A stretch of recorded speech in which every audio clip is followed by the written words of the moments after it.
Hello and welcome. You listen to African States, the program that brings you the knowledge about African content. My name is Kindama. I'm your host of today's program. On this edition, we are going to talk with Mr. Atuhuura David. He's a director of Buhaguzi Model High School in Kikuube district in West Uganda. He's online right now. I will start to greeting from him, Mr. David. Good morning and welcome to the show. Good morning, Mr. Kindama. My name is Atuhuura David, as you have said. I'm a director of Buhaguzi Action for Rural Development Foundation, a foundation that established Buhaguzi Model High School. As Buhaguzi Action for Rural Development Foundation, we were registered in 2010 by the Uganda National Board of Non-Government Organizations, and thereafter we commenced our activities, Mr. Kindama. Yeah, but can you just let's go back in 2010? How the organization started? What the idea behind the creation of organization? Mr. Kindama, a group of development concerned individuals sat down in the Midwestern Uganda, in the district of Kikuube currently, and we thought of doing something about as far as the development of communities in this area is concerned. And we thought of coming up with a charity organization that is called the Buhaguzi Action for Rural Development Foundation. Having seen a number of challenges the community in this area was facing, and we thought we should do something about it as a foundation. Okay, when you say about the challenge that a community were facing, which kind of challenge that you're talking about? Mr. Kindama, as a foundation, we thought we can do something about the education challenges in the community, the challenges in the water and sanitation, and the challenge of poverty in the communities of this area. And Mr. Kindama, what we've been doing all along has been in line with doing something to deal with the poverty challenge, the education challenge, and the challenge of water and sanitation in this community of Hoima and Kikuube districts in the Midwestern Uganda. Okay, I never been to Uganda. I would love to be there one day, exact to witness how is Uganda compared to other part of Africa, where I already travel quite often in many other African countries. My question is, when it comes to education, and how it is the education system in Uganda. I beg your pardon, Mr. Kindama. Yes, I would love to know how is the education system in Uganda, how it is. Well, in Uganda, children begin they begin the education as early as 3 years by going to the kindergarten schools, where they spend 2 years, and then they move into primary one, and then 7 years later they do their primary leaving examinations after the 7 years. Thereafter, children enroll into secondary school, where they pursue a 4 years course, and this level is called the ordinary level of education. And at the end of it, a student is awarded a Uganda Certificate of Education. And thereafter, those who do very well can enroll for Uganda Advanced Certificate of Education that normally takes 2 years. So a student goes for senior 5 and senior 6, and at the end of it all, they do what we call Uganda Advanced Certificate of Education exams that are administered by Uganda National Examinations Board. And after that, students who perform well can move into universities to pursue different courses. But along the way, there are those that are not able to continue along that straightforward academic ladder, but they branch off and pursue courses. Like after P7, some students are free to branch to technical schools and do some courses like carpentry and joinery, bricklaying, and metal fabrication. The same applies to after senior 4. That is after the 4 years of ordinary level. Some students who may not continue with advanced level can branch and pursue courses like in steel, carpentry and joinery, bricklaying and metal fabrication, saloon and design, leisure and hospitality, and so many other courses. Okay. I'll come back again to education when we're going to concentrate talking about the school that you, as a director, that you leading. Now let's talk about the health system and the water, because we know water and health is almost connected. You have got this project of water. How it is this project into the community? Are the people or the community are having now a clean water than it was before? Well, in Uganda, it is the role of the government of the Republic of Uganda to provide services in water and sanitation, and also to provide for health. But in most cases, you find that the government is overwhelmed by pressures, and it can provide up to like 40% of their expectation. So it is along this line that development-minded individuals in the country can come up and do something to supplement what the government is doing in these areas. So as Buhaguzi Action for Rural Development Foundation, we work with the international partners to supplement what government is doing here. For example, in the area of water and sanitation, in 2014, we got a grant from an organization in the Netherlands. This organization is called the Netherlands Albert Schweitzer Foundation. They gave us about 7,000 euros that we use to establish, to install water tanks and the latrines at Buhaguzi Model High School. And this project helped us so much to deal with the water and sanitation problem in the school that we had established. Then later, in 2015, we got another grant from the Netherlands Albert Schweitzer Foundation that helped us also establish a borehole. This borehole now serves the students of Buhaguzi Model High School and the neighboring community. Then in last year, in 2018, we got again another grant from the same organization, the Netherlands Albert Schweitzer Foundation, that we use it to construct a borehole that serves a primary school in the Buhimba sub-county, and this primary school is called Arise and Shine Primary School. We also gave them a borehole to deal with the water and sanitation crisis that was in that school. And we are continuing to partner with the Netherlands Albert Schweitzer Foundation to see how we can do some other projects here in the community. Okay, that sounds very interesting project that you're implementing. And so far, how many borehole you have created in the community? So far, we've created 2 boreholes in the community. Okay, and then I believe how many?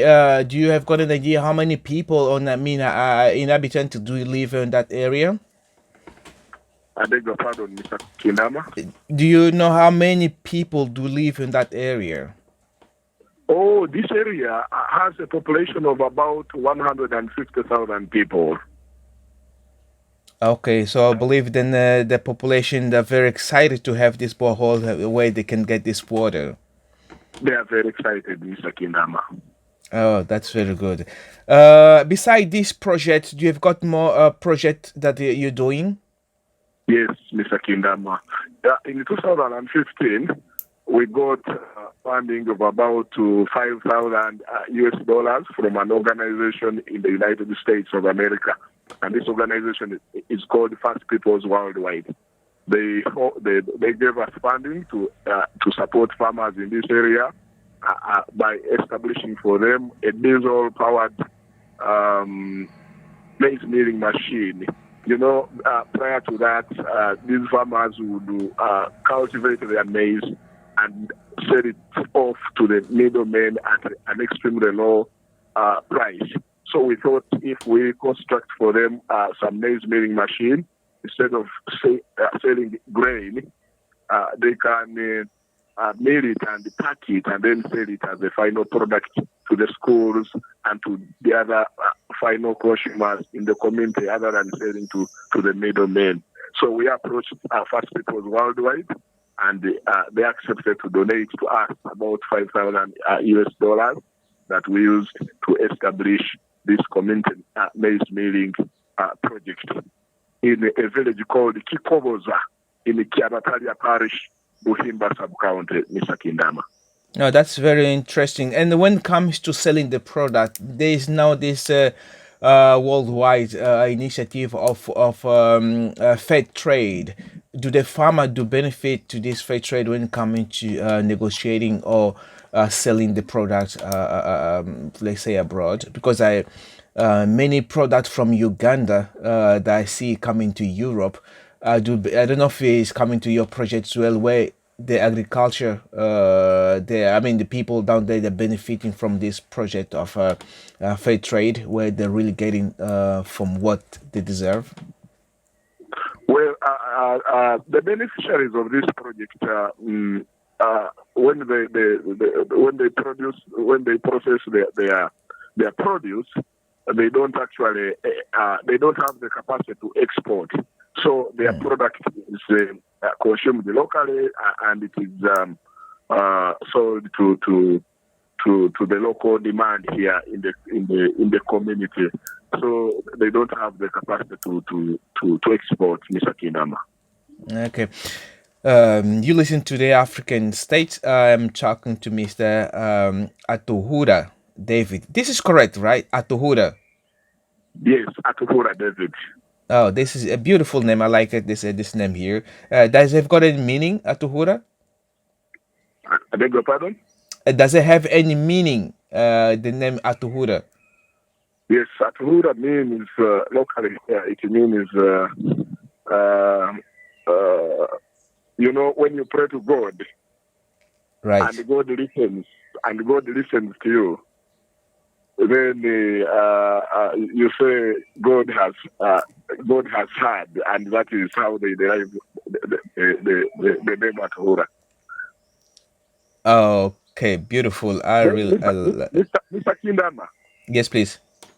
About the other projects that we are doing as Buhaguzi Action for Development Foundation, I would also love to give you the very latest development. We are implementing another project in the community that we are calling Women Empowerment and Livelihood Support Project. And in this project, we provide small loans to women in the rural areas. And we are doing this project with support from a Swiss charity organization called Swiss Hand.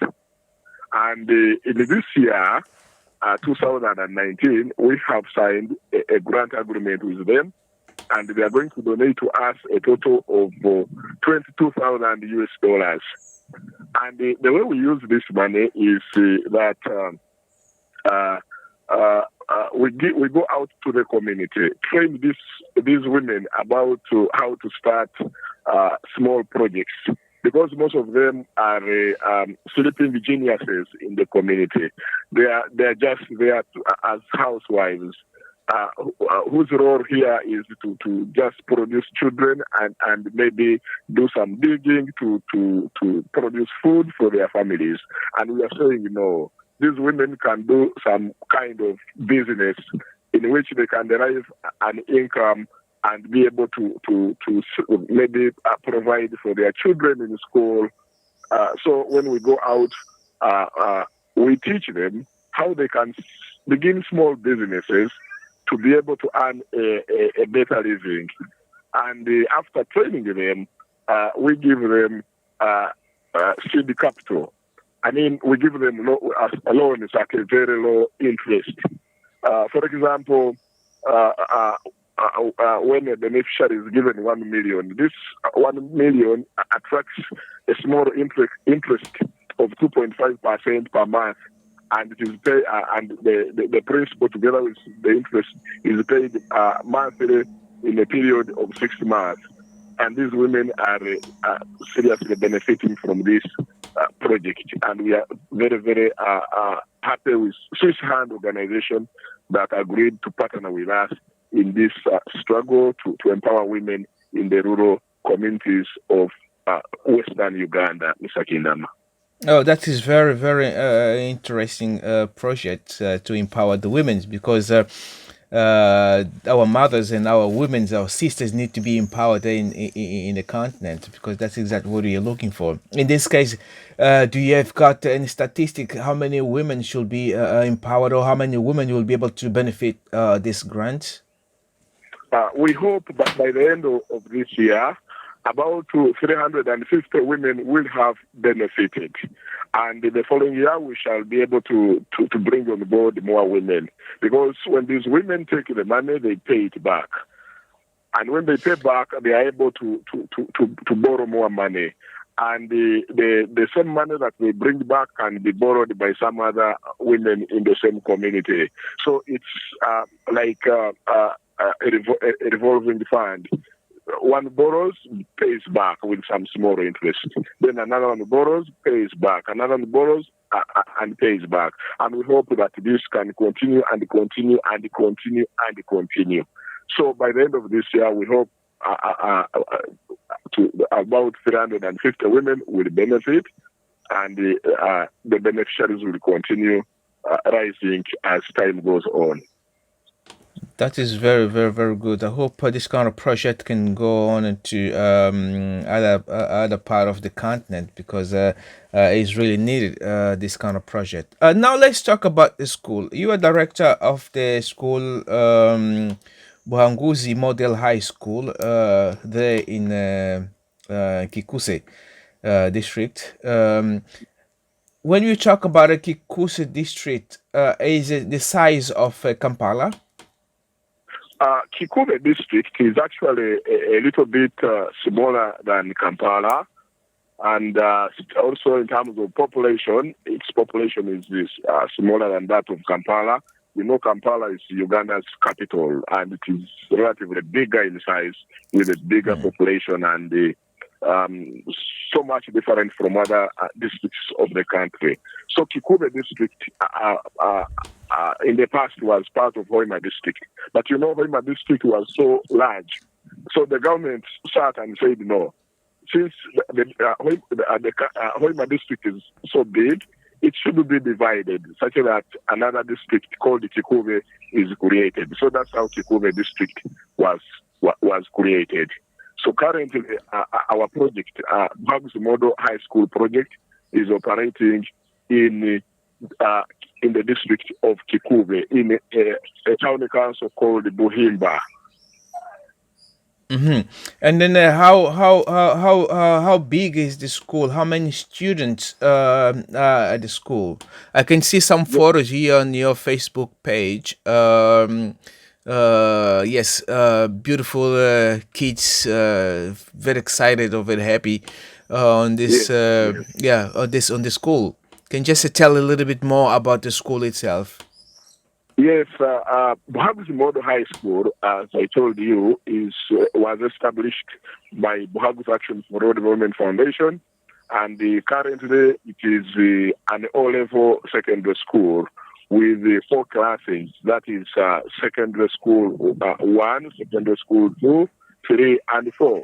And at the end of this level, as I told you earlier, Mr. Kindama, students sit for a national examination that is administered by Uganda National Examinations Board. And thereafter, those who pass are given a Uganda certificate of education. So we are currently running an O-level secondary school whose population currently stands at 420 students, and of which The 200 are the girls, and the 220 are the boys. So it brings it to a total of 420 students. And the teachers who do the teaching of these learners, the teaching staff is of 20 teachers, and the non-teaching staff is of 5.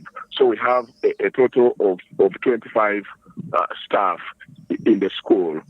And as I told you, Mr. Kindama, our vision is to do something about the literacy levels in the community here, and to see how we can work with the most disadvantaged children in this community. So in the school, we've got children who are orphans and vulnerable that come from this community. We've got these girls who at one time were victims of other pregnancies and marriages, those who got challenges and maybe produced children, but later we convince them to come back to school and get education. So when you come here, those are the type of children you will find. We also have the children who come from families that are not so bad off. And these children that come from families that are not so bad off are able to contribute a fee to their education. And this fee is what we use to buy food to feed all the children, including these disadvantaged children. So we also make contributions as founder members of the Buhaguzi Action for Women Foundation to make sure the school runs. I just want to know, all the students that are coming to school, they do give some contribution to be part of the school? As I told you, there are children that are able to make a contribution to their stay at school. And there are those children that are extremely vulnerable, and these children, we support them. We even reach out to well-wishers in the community and abroad to be able to provide for these children. And the cost of maintaining a child here for a term is about $100 US. That translates into about 360 Uganda shillings. And here they are 3 terms in a year. That is how our academic program is designed. So a student requires about $300 US to study for the whole year. And these $300 US are divided into 3 because there are 3 terms. So every term, a student needs $100 US. And as I've told you, some children have parents who are able to make a contribution, say that these children remain, they get education. And some children who are disadvantaged, for example, the orphans, and those that may not be orphans but are extremely coming from vulnerable families, these ones are not able to provide for themselves. So we look around and identify resources from our own contributions and from the contributions of well-wishers here in the community, and also from the developed countries. And they support these children by contributing about $100 US per child, and the children get education. Okay, so if I may understand, the education system in whole Uganda, always the student need to have a considerable contribution. It's never been free for all the students. Yes, in Uganda, the government has got a free program to educate children at primary and secondary levels. But what happens here is that you find a sub-county that has a population of about 100,000 people with a single government-aided secondary school. So what happens? You realize that this government-aided secondary school fills up to capacity. So it can only serve about 20% of the children in that given sub-county. So the 80% of the children who are of school-going age cannot be served by the only government-aided secondary school. So what government does is to encourage some other private players and charities that have capacity to come up with the investments in the same field to supplement the effort of government. And even with our contribution in this effort, we can provide up to like 75%. The 35%, the 25% of the children in the community still remains unserved because the schools, both government and those that are established by the charities and the private players, they can't still be enough. Okay, I'm talking to Mr. Atuhuura David. He's the director of Buhaguzi Model High School. He is right now in the Kikuube district in West Uganda. You just touched two important issues. You talk about children that are being forced into marriage, and you mentioned about children that are orphan. I will start with the last one, children who are orphan. What is the level, the high rate of children that are orphan, and what is the cause for these children to become orphans? Well, Mr. Kindama, Uganda is one of the least developed countries in the world, and we are coming from a terrible situation whereby the country has had to deal with a lot of challenges. We are coming from a situation whereby healthcare has not been a right of every citizen. So people here have been dying from even the very minor illnesses. For example, malaria, diarrhea, tuberculosis. A lot of diseases have been claiming lives of our people, and more especially HIV. Stroke AIDS. This epidemic here in the country has done us so bad since 1984 when it was identified here to date.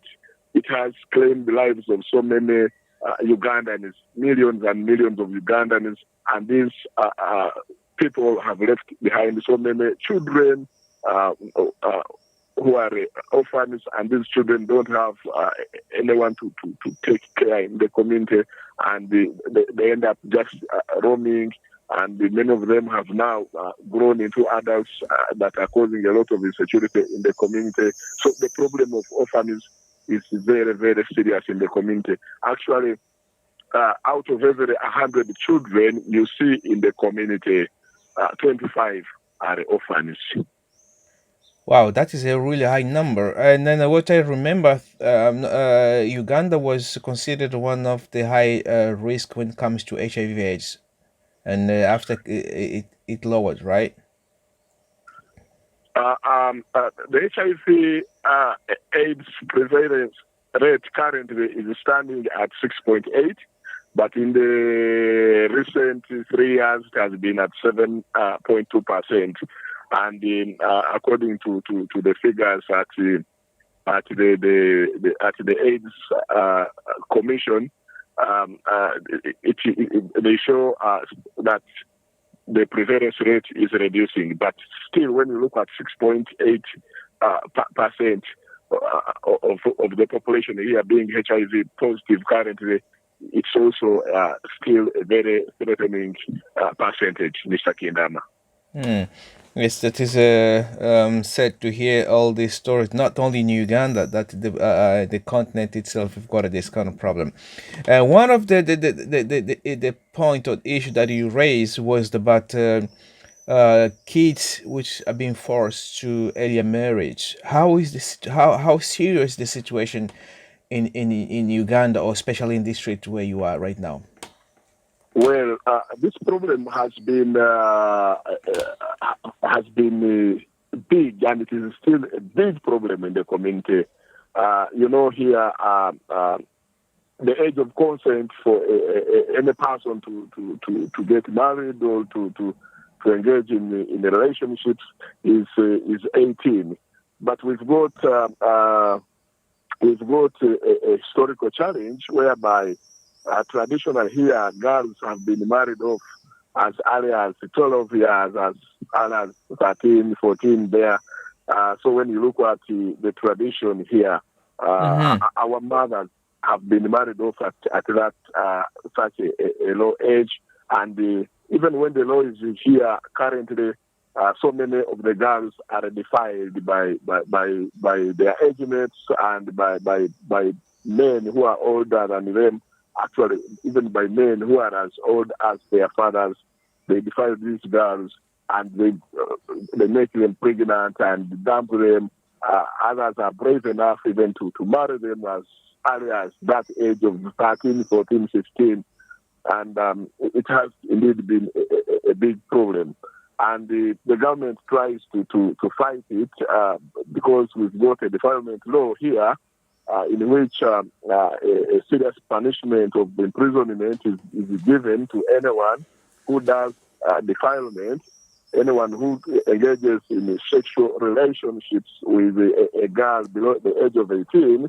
But this law does not have a lot of support from the community because the community leaders here majority conceal cases of defilement because they think it violates their traditional norms of having these girls used as early as 12, 13, 14 years. Okay, So this is one. Yes, please, carry on. What you were saying? This has been a big problem here, Mr. Kindama. Okay, and how do you get in contact with all these children? You talk about the orphans children and this being the children that are being forced in earlier marriage. How do you give a contact to come to the school where you are as a director? Well, Mr. Kindama, when the school was established here, first of all, a signpost is put indicating that this is a school that is providing education. And we also reach out to the community through the churches, the mosques, and the other the other places where communities gather. For example, when they gather for burials, we send agents there to tell them about the school and the services we are providing. We also run informative announcements on our local radio stations informing the community that a school is here and the children should come and get education. Okay, that is very very interesting to see how do you reach to the children. That is very very good. Now I'll be a little bit more political. I hope it will not make you in trouble, but also depend on how do you answer because somehow. But the question is, how I mean, do you know why do we have this problem in Uganda where all this facility is not working? We talk about the education system, health system, the rise of all these problems, of children's orphan, early of marriage. Why do we have so many problems in Uganda? Uganda, as I told you, is one of the developing countries in the world. And when you look at its situation, one is right really to classify it as a least developed country. And as you might be aware, Mr. Kindama, this is a country that got independence.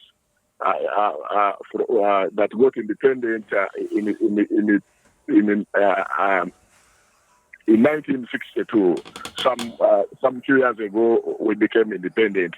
So imagine earlier than 1962, as a country, we did not have capacity to govern ourselves. We had to be governed by the British. And after 1962, when we got independence, we had a problem of the civil wars. One dictator overthrowing another, and that in most cases would result into millions and millions of people dying. For example, I'm sorry to move into this, but when No, it's okay. Go ahead. When you look at the figures here in the book that was authored by President Yoweri Museveni, this book is called The Mustard Seed. It is written by the President of Uganda himself, His Excellency Yoweri Museveni. In his book, he says, Idi Amin, the then president of the Republic of Uganda, that ruled between 1972 to 1979, his regime killed about 500,000 Ugandans. You can imagine his regime, the regime of President Idi Amin. I'm not shy to say this because it is a figure that President Museveni himself quotes in his mastered book. Exactly. That I have here in the library of the school. He says Idi Amin's government killed 500,000 Ugandans in that period of about 8 years. So that was the rate. That has been the rate at which many of Ugandans have been dying. And when you look at, for example, this period between 1986, when President Museveni came to power, and now, we've had a lot of insurgencies in the country. We've had a problem of the Lord's resistance army by Joseph Kony in the northern part of Uganda. We've had the Allied Democratic Forces that have been operating in the eastern part of Congo, and these people have been terrorizing parts of western Uganda. We had the Holy Spirit movement of Alice Lakwena. We've had a lot of insecurity attacking Uganda from the eastern part of the Democratic Republic of Congo. So we've had a lot of problems, and we've not had peaceful transfer of power in the country. And each time there is no peaceful transfer of power, Mr. Kindama, you know what happens on our continent. Exactly. That is the biggest problem.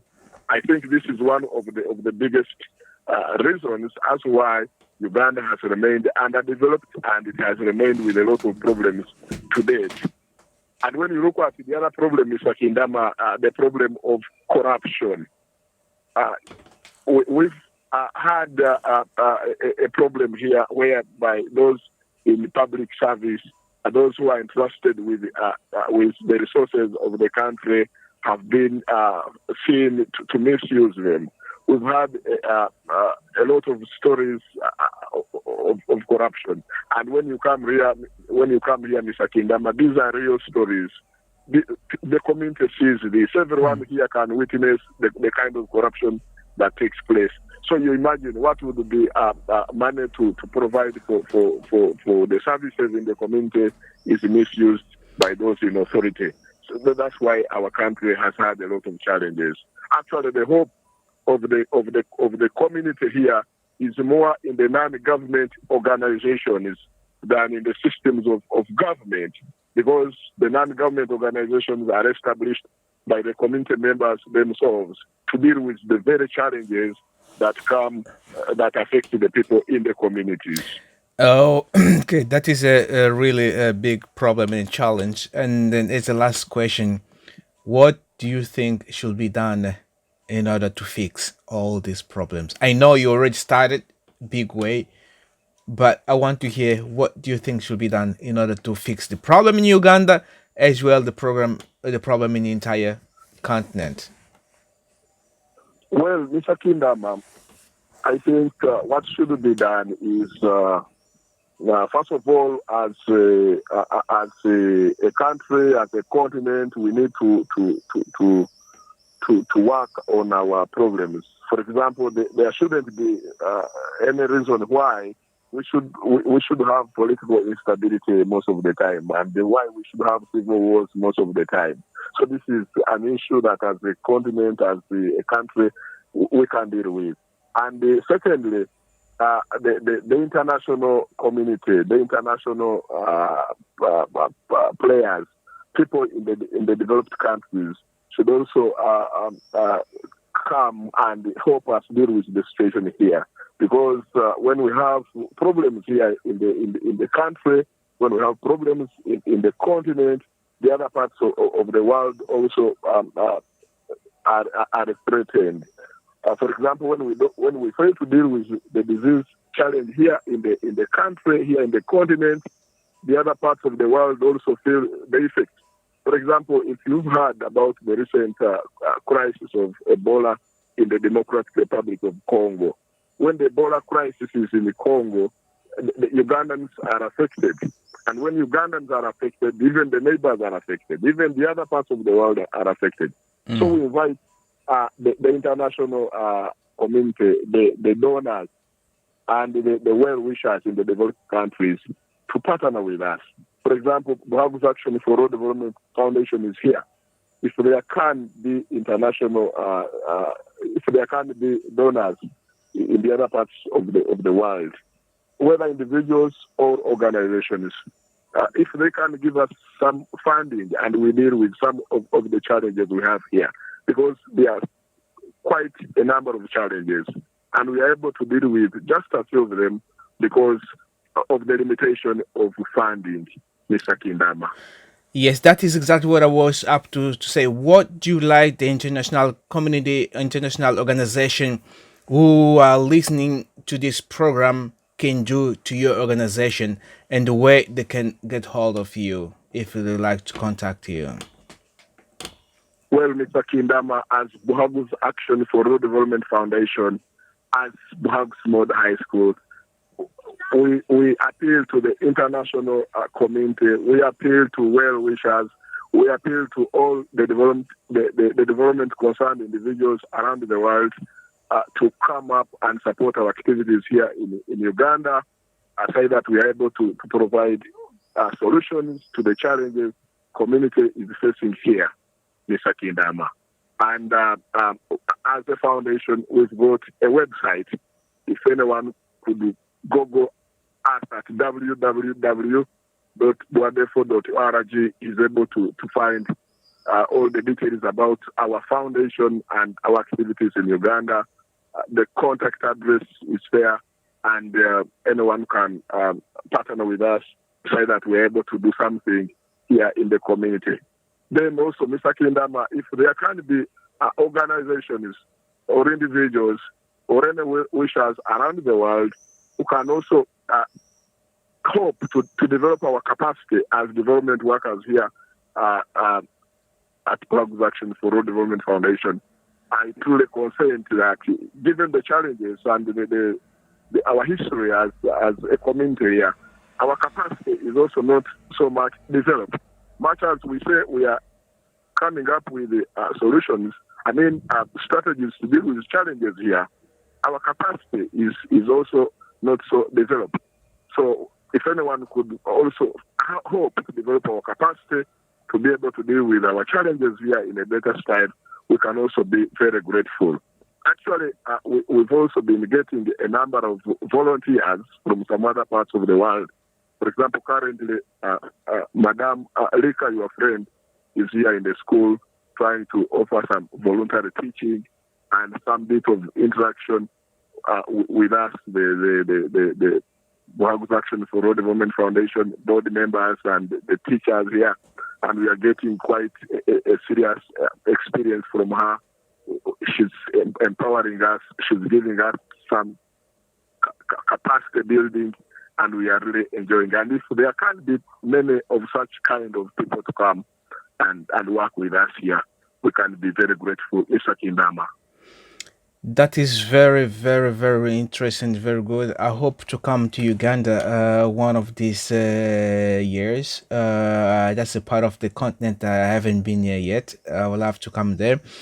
So I am thankful for your timing, Mr. Atuhuura David, for accepting this interview, talking to us and the world to know about your project and what you're doing in Uganda. Is probably not many people knows about Uganda. Mr. Atuhuura, thank you very much for your timing.